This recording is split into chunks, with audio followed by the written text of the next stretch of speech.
¿Qué tal amigos? ¿Cómo están? Dios les bendiga. Bienvenidos a nuestro programa Palabras de Vida. Continuando pues con la enseñanza, la predicación de la palabra de Dios. Creo que en estos tiempos finales es lo que se va a dar, la predicación de la palabra de Dios en una forma más intensiva, porque los días son malos, porque estamos acercándonos cada día a la segunda venida de Cristo. En esta oportunidad quiero compartir con ustedes un tema que lo he titulado Las pruebas y la fe, basado en el libro de Santiago, capítulo 1, versículo 1 hasta el 18. Bueno, déjame decirte que la Biblia nos enseña que el creyente va a tener pruebas en su vida. Asimismo, tendrá situaciones donde será tentado. Pero son circunstancias donde él podrá hacer uso de la fe que Dios le dio para salir airoso. Las pruebas y las tentaciones son posibles atravesarlas cuando nuestra confianza descansa realmente en el Señor. Bueno, me gustaría hacer un antecedente acerca de la epístola de Santiago. Santiago, del latín Sanctus Jacobus, en el Nuevo Testamento es conocido como Jacobo. Santiago era un hermano de Cristo en la carne. Bueno, esto lo vemos en el libro de Mateo, en Marcos. Y permítame solamente una cita en Gálatas, capítulo 1, verso 18 y 19, ¿no? 18, que dice: después, pasados 3 años, subí a Jerusalén para ver a Pedro. Esto lo dice Pablo. Y permanecí con él 15 días, pero no vi a ningún otro de los apóstoles sino a Jacobo, el hermano del Señor. Algunos han entendido esto como que, bueno, quieren mantener la idea, la hipótesis de que Jesús no tuvo hermanos. Y que cuando se menciona aquí Jacobo, el hermano del Señor, pues está hablando de su hermano espiritual, pero no es así. Está hablando de su hermano de carne y sangre. Jacobo era su hermano de carne y sangre, era hijo de María y José probablemente, claro, tiene que haber sido de ellos. Y Jesús pues, era su hermano. Y también la Biblia dice que Jacobo era uno de los líderes de la iglesia de Jerusalén. En Hechos 12:17 dice: pero él, haciéndoles con la mano señal de que callasen, les contó cómo el Señor le había sacado de la cárcel y dijo: haced saber esto a Jacobo y a los hermanos. Y salió y se fue a otro lugar. Bueno, menciona a Jacobo porque Jacobo precisamente era uno de los líderes de la iglesia de Jerusalén en ese tiempo. Ahora, esta epístola de Santiago pues estaba dirigida a las tribus de la dispersión, también conocido como la diáspora, que eran pues cristianos, muchos de ellos eran de ascendencia judía, que estaban muy esparcidos. Y se cree que esta epístola fue escrita antes del martirio de Jacobo, que estamos hablando del año 62 después de Cristo. La epístola adquiere un carácter universal porque no tiene referencias que identifiquen a los creyentes con alguna localidad particular. Por eso se le llama epístola universal. Versículo 1 dice, el capítulo 1, versículo 1 de Santiago dice: Santiago, siervo de Dios y del Señor Jesucristo, a las 12 tribus que están en la dispersión, salud. Bueno, no está hablando acá de ninguna iglesia en particular.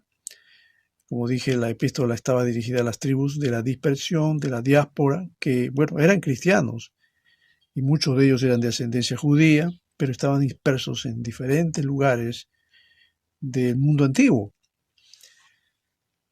Ahora, entrando propiamente al tema, como hemos dicho, el cristiano va a pasar pruebas, por supuesto que sí, pero las pruebas deben tener un propósito, claro. La diversidad de las pruebas siempre deben ser motivo de gozo, porque ellas van a contribuir ¿a qué? A un beneficio espiritual. Y precisamente en el versículo 4 se nos exhorta a que dentro de la prueba que uno puede estar viviendo, pues se va a forjar la paciencia, sin duda. Y que esta obra pues tiene que hacerse de una forma completa, tenga su obra completa. Aquí la palabra paciencia, que está en el versículo 3, significa permanencia, constancia, sin fluctuar ante la multiforme prueba severa que pueda estar viviendo. Y esta paciencia hemos de permitir que tenga, pues, como ya mencioné, su obra completa, del griego teleión, es decir, que cumpla su propósito, que logre su fin. El verso 3 dice, sabiendo que la prueba de vuestra fe produce paciencia. La prueba tiene un fin, que es forjar la paciencia en el creyente. Y la paciencia es una virtud. Si tú has leído Gálatas 5, versículo 19, 20 en adelante, ahí dice que el fruto del Espíritu, ¿cuál es? Amor, gozo, paz, paciencia. La paciencia es un fruto del Espíritu. Y Dios forja la paciencia precisamente en el fragor de la prueba. En los momentos difíciles, conflictivos, es porque Dios está trabajando en tu carácter. Mientras que nosotros nos preocupamos por problemas de salud, problemas de dinero, problemas familiares, problemas de diversa índole, Dios se está preocupando por forjar en ti un carácter donde pueda estar esta virtud importante que se llama la paciencia. También en el pasaje se nos exhorta a ser cabales y perfectos. Y esta idea de cabales y perfectos pues implica la idea de madurez, totalidad, algo que es completo. El Señor quiere que pasemos las pruebas y que las pasemos bien, ¿no? Que con el Señor, bueno, no vamos a jugar con el Señor sin duda. Ante Dios no hay atajos, no hay tal cosa como que voy a escabullirme para no pasar la prueba y finalmente salir bien. No es así. Dios sabe en qué momento te va a poner una prueba, una dificultad, algo difícil, pero que tú tienes que depender de Él.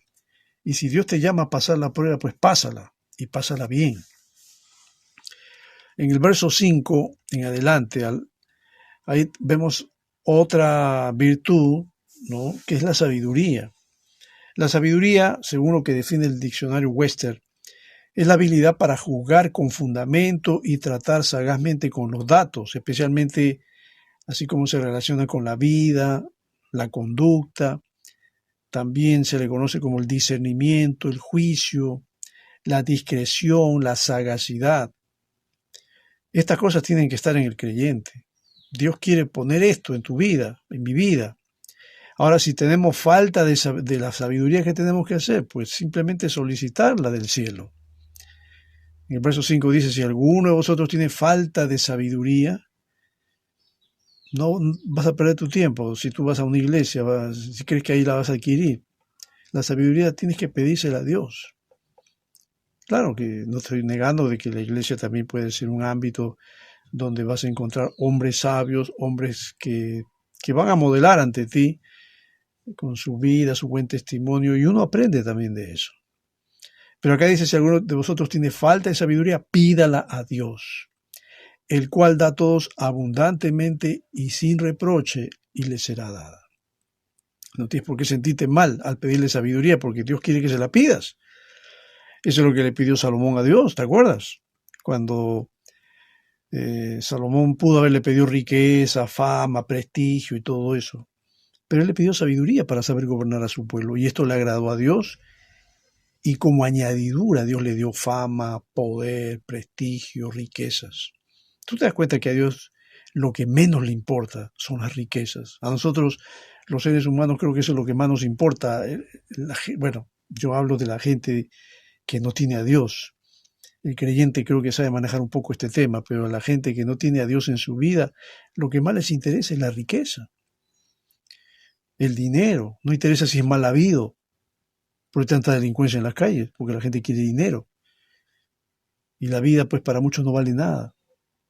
Para un criminal, para un sicario, para un delincuente, un celular vale más que la vida de una persona. Porque le roban el celular y encima le meten un tiro. Entonces yo digo, estas personas obviamente que no tienen nada de sabiduría, más bien yo creo que muchos de ellos están endemoniados y están gobernados por la necedad. Y ese estilo de vida finalmente los va a llevar a la perdición eterna. Pues el Señor quiere que pidamos la sabiduría. Ahora, el no pedir con fe, porque tú sabes que para pedirle a Dios hay que pedirle siempre usando la fe, pero si le pedimos a Dios sin fe, pues esto implicaría una idea de inestabilidad, de no poder contentarnos con nuestras decisiones, sino que seamos volubles. Eso es lo que significa ser inestable. Bipolares, animándonos y desanimándonos de algo. Esta palabra viene justamente del griego akastas, acatastatos, que significa inseguro, movedizo, en disposiciones y actitud. Ese es el inestable. Yo creo que solo la respuesta certera de Dios nos trae alegría y estabilidad al corazón. Como dice el versículo 7 y 8, no piense pues quien tal haga, o sea, que esté así de doble ánimo, inconstante, no piense pues quien tal haga que recibirá cosa alguna del Señor. El hombre de doble ánimo es inconstante en todos sus caminos. Dios no necesita hombres de doble ánimo. Dios quiere que tú seas un hombre de decisión. Que si tú vas a dar tu palabra para algo, pues seas consecuente con eso. Porque Dios es un Dios consecuente con lo que Él dice. Cuando Él promete, cumple. Y también tú tienes que cumplir tu compromiso. Porque de esa manera tú estás demostrando también madurez espiritual. A partir del versículo 9 en adelante, yo creo que aquella persona que abrazó el Evangelio, no interesa su condición social, económica, pues ha sido exaltada hasta las alturas celestiales, también para tener comunión con el Rey de Reyes. El Señor no hace acepción de personas. El verso 9 dice, el hermano que es de humilde condición, gloríese en su exaltación. Está haciendo un contraste sin duda de que muchos de los hermanos que formaban parte de la iglesia en esos tiempos, como también hoy día hay muchos así, eran hermanos sencillos, humildes, no eran hermanos ricos. Sí, habrá habido alguno que otro, pero muchos eran pobres. Era de, como dice aquí, de humilde condición. Pero el haber recibido a Cristo y el ser ahora hijos de Dios, como también sucede ahora, que toda persona que puede tener una procedencia humilde, pero al recibir a Cristo ha sido exaltado, porque el cristiano no es cualquier cosa. El cristiano que ha renacido es un hijo de Dios. Lo que la gente del mundo quizás no aprecia mucho esto, porque por lo mismo que no tienen a Dios no les interesa, pero hay un trato diferente, porque Dios trata diferente a aquel que es su hijo de aquel que no lo es. Dios va a estar pronto para escuchar a sus hijos, que lo aman, que le obedecen, que creen en Él. Mientras que aquellos que no les interesa a Dios, ni la Biblia, ni nada, ni a la iglesia, pues muchos van a sobrevivir seguramente, pues también muchos se van a morir por las maldades que están cometiendo. Aquellos que se ufanan de sus riquezas van a ser humillados, y su tránsito sobre este mundo será como dice la Biblia, como la flor de la hierba. Es decir, no van a durar mucho.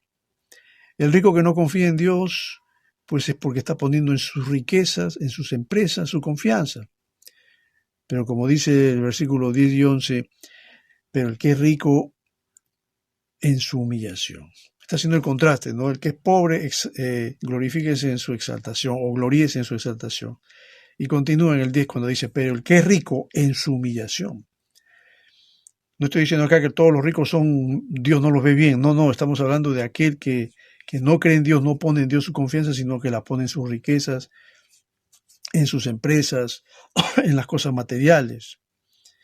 Y acá dice Santiago, el rico que vive en esta condición va a pasar como la flor de la hierba. Porque cuando sale el sol con calor abrasador, la hierba se seca, su flor se cae y perece su hermosa apariencia. Así también se marchitará el rico en todas sus empresas. ¿Cuál va a ser la suerte entonces de aquellos hombres que no tienen a Dios? Aquellos hombres que no creen en Dios, pero que pueden tener riquezas. Sí, puede haberles ido muy bien en los negocios y hay multimillonarios. Claro, hay cada año Forbes, una empresa, una revista que se dedica justamente a ver estos temas de los hombres más ricos del mundo, saca cada año los hombres más ricos del año. Bueno, y ahí salen siempre caras conocidas. Pero yo digo, ¿esto de qué sirve? Te va a servir solamente para que te gloríes por un tiempo, si tú eres rico. Bueno, podrás tener tu dinero, comprarte cosas, pero no vas a poder comprar nunca la salvación de tu alma con dinero. No vas a poder comprar tu salud con dinero. Porque, mira, por más de que tú te trates con los mejores médicos y las mejores clínicas, al final te vas a morir. Sí, prolongarás tus días un tiempo más, pero el dinero no te va a salvar. El único que salva es Cristo. Y si tú estás enemistado con Dios y estás enemistado con Cristo, entonces ¿cuál es tu destino eterno? El rico va a pasar como la flor de la hierba.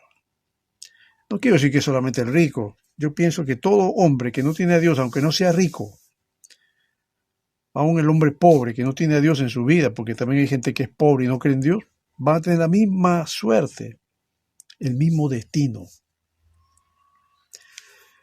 Ahora, por otro lado, el versículo 12 al 16 habla de las tentaciones. La palabra tentación, que viene del latín tentatio, la tentación es la instigación que induce el deseo de algo. Puede tratarse de una persona, una cosa, una circunstancia u otro tipo de estímulo. La tentación está asociada a la seducción y a la provocación. Ahora, la palabra pruebas, que hemos mencionado al inicio, que viene del griego peiraismois, tanto en griego como en el español pueden significar una tentación interna o también puede significar una prueba externa. Por eso muchos piensan que la palabra que traduce prueba también tiene implicada la idea de la tentación. Ojo que no hay que confundir, porque no estamos diciendo que la prueba es una tentación, no, son dos cosas completamente diferentes. Yo creo que el que prueba es Dios, pero el que tienta, ¿quién es? ¿Es el diablo? ¿Es el mundo? ¿O es tu propia naturaleza humana caída? Creo que cuando Dios hace que uno pase pruebas, sin duda que Dios está esperando que tú te aferres a Él en ese momento, en esa circunstancia. Pero hay quienes pueden desligarse de Dios en la prueba, y es ahí donde viene la tentación. Y ya sabes quién te va a traer la tentación. Hay muchos creyentes que en el fragor de la prueba se sienten tentados a hacer algo malo y lo hacen. Y ya podemos decir, como popularmente decimos, ya pisaron el palito y se dieron a la tentación. Y ahí pues el que va a salir sonriente va a ser el diablo, porque es lo que ha querido hacer. Sí, pero también la Biblia dice, el versículo 12, que hay una corona de vida para aquellos que atraviesan la prueba y la tentación con éxito. Verso 12 dice, bienaventurado el varón que soporta la tentación, porque cuando haya resistido la prueba, mira, interesante la combinación que hace aquí. Primero dice, bienaventurado el varón que soporta la tentación. Y después dice, porque cuando haya resistido la prueba, total, ¿qué es prueba o tentación? Es prueba, pero como te dije, lleva también implicada la idea de la tentación, porque el enemigo lo que quiere es que tú no pases la prueba, pero él va a poner situaciones, atajos, tentaciones para hacerte caer. Pero bueno, como dice acá Santiago, el que soporta la tentación y resiste la prueba, va a recibir la corona de vida que Dios ha prometido a los que le aman. Estoy leyendo el versículo 12, Santiago 1:12. Y Santiago lo llama bienaventurado, dichoso, feliz, porque ha soportado. Dios nos llama a soportar las tentaciones y a pasar las pruebas en dependencia de Dios. Cuando seamos tentados, no hay que echarle la culpa a Dios. Él nunca tienta a nadie, dice la Biblia. Podemos ser tentados, como ya dije, por el diablo, por el mundo, por nuestra carne. Verso 13 dice, cuando alguno es tentado, no diga que es tentado de parte de Dios, porque Dios no puede ser tentado por el mal, ni él tienta a nadie. Es interesante la expresión cuando uno es tentado de su propia concupiscencia, dice. Esta es la palabra griega epitumia, que significa deseo. También usa el término seducido, deleasomenos, es el término en griego, que es un participio del presente pasivo de deleaso, que literalmente significa poner carnada, y figurativamente, como aquí es usado, atrapar por deleites seductivos. La concupiscencia muchas veces está ligada también al sexo, ¿no? Y por ese lado, pues, ¿cuántos creyentes han caído? ¿Cuántos creyentes dejaron de confiar en Dios y se dejaron arrastrar por estos deleites seductivos que finalmente los hicieron caer? El deseo que busca la satisfacción promueve a pecar y la persona es agarrada, atrapada, o entrampada, o como se dice a veces, enganchada. Y el fin de la tentación, cuando no existe un real arrepentimiento, pues es llevarnos a la muerte. Yo creo que debemos tener certeza de no equivocarnos en la forma como concebimos nuestra relación con Dios. El verso 13 al 16 dice, cuando alguno es tentado, no diga que es tentado de parte de Dios, porque Dios no puede ser tentado por el mal, ni él tienta a nadie, sino que cada uno es tentado cuando de su propia concupiscencia, es decir, sus propios deseos pecaminosos, es atraído y seducido. Entonces la concupiscencia, después que ha concebido, da a luz el pecado, y el pecado siendo consumado da a luz la muerte. Amados míos, no erréis, dice. No hay que equivocarnos. Santiago nos está advirtiendo cuál es la dimensión de la tentación y a qué te puede llevar. Si tú crees que la tentación es una cosa trivial y que no hay que darle mucha importancia, ten cuidado porque tú puedes ceder fácilmente a ella. Y peor todavía si no te arrepientes. Pues la tentación finalmente nos conduce a la muerte. Entonces no debemos dejarnos dominar por el pecado, más bien debemos dejar que sea Dios quien domine y controle nuestra vida y permita que ese nuevo hombre que ha sido creado según Cristo aflore y podamos andar en la voluntad del Señor. Nuestro Dios, que es un Dios perfecto, Él busca también perfeccionarnos con su palabra. Toda bendición la recibimos de Él, que es, como dice el versículo 17, Él es el Padre de las luces que desea iluminar nuestra vida espiritual con su guía fiel. Él es perfecto de toda perfección. Verso 17 dice que en Dios no existe mudanza ni sombra de variación. En Dios no existe nada malo. No hay nada que Dios tenga que perfeccionar de sí mismo porque Él es perfecto en todo el sentido de la expresión. En Él no hay nada que necesite mejorar. En nosotros sí, tenemos que mejorar muchas cosas, pero Dios no. Por eso, como compartíamos en un mensaje anterior, Dios no cambia. Dios es inmutable. Él es perfecto, no necesita mejorar. Él llegó al punto climático de la perfección. Obviamente que nadie alcanzó eso, solo Él. Dios nos ha llamado para que seamos primicia de sus criaturas, es decir, la excelencia de toda su creación. Hemos nacido nuevamente por la influencia de su palabra, el Evangelio de Cristo, y por tanto debemos honrarlo siempre, cada día de nuestras vidas. Para finalizar, el versículo 18 dice, Él, Dios, de su voluntad nos hizo nacer por la palabra de verdad, para que seamos primicias de sus criaturas. Qué lindo. Dios nos ha llamado a la iglesia, a los que creen en Cristo, porque la iglesia es el conjunto de todos los creyentes. A ellos los llama primicias de sus criaturas. Somos los primeros frutos de una cosecha abundante. La iglesia está llamada a hacer eso. Y es una raza, es un real sacerdocio, es una nación santa, es un pueblo adquirido por Dios que está llamado a ser santo, como también Dios lo es. Yo voy a ser santo por mis propios medios, muy difícil, complicado, nunca lo voy a lograr. El único que me puede hacer santo es Dios, ¿a través de quién? De su Hijo Jesucristo. El único medio, el único camino que Dios nos ha trazado para poder hallar la salvación de nuestras almas, el perdón de nuestros pecados y la vida eterna es solamente a través de Cristo. Por eso dice Pedro, cuando predicó ahí en Hechos capítulo 4, dice, porque en ningún otro hay salvación, porque no hay otro nombre dado a los hombres en que podamos ser salvos. No hay otro nombre bajo la tierra dado a los hombres en que podamos ser salvos, solamente Jesucristo. Mi querido amigo, si tú todavía no tienes a Cristo en tu corazón, creo que este es el momento en que tú tienes que pedirle a Dios que entre en tu vida.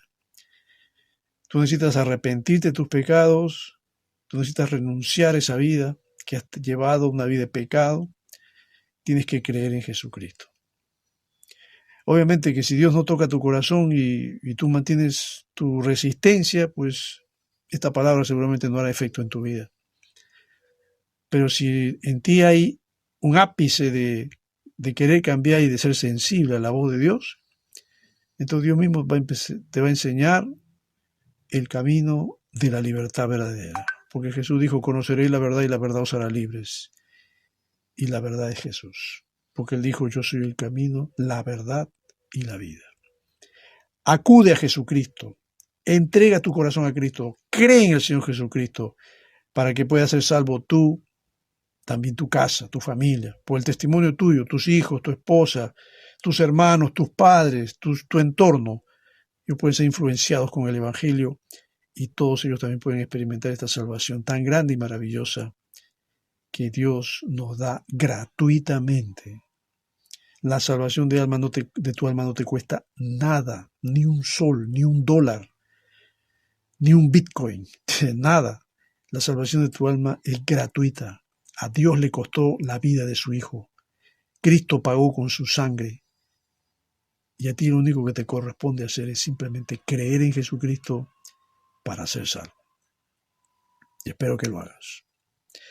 Gracias te doy por este tiempo que me has dado para compartir esta enseñanza. Que Dios te bendiga.